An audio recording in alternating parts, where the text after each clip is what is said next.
আজকে এখানে যারা উপস্থিত হয়েছি, আজকে আমরা আপনি যেখানে দাঁড়িয়ে আছি তার পিছনে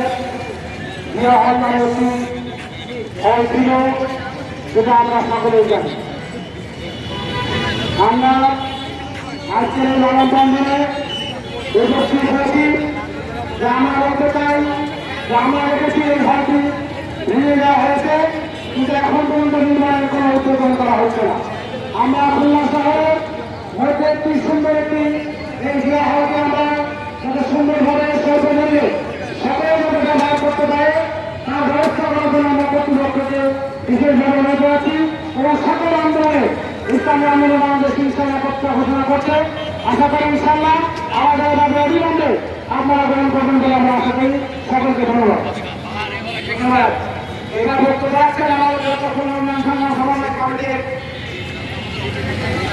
সরকারের সাধারণ সম্পাদক জেলা সংশ্লিষ্ট করে বক্তব্য রাখবেন। যে আইন ভাঙতে হবে আর নতুন আইন করতে হবে। 12 বছর থেকে 14 বছর বিজ্ঞানের রাস্তায় নৌকা চলছে, এই আইন চলবে না, এই আইন বন্ধ করে বন্ধুরা। রাষ্ট্রীয় কোষাগারে আমার খুলনার পাট শিল্প, রাষ্ট্রীয় কোষাগারে আমার খুলনার চিনি শিল্প হাজার হাজার কোটি টাকা জমা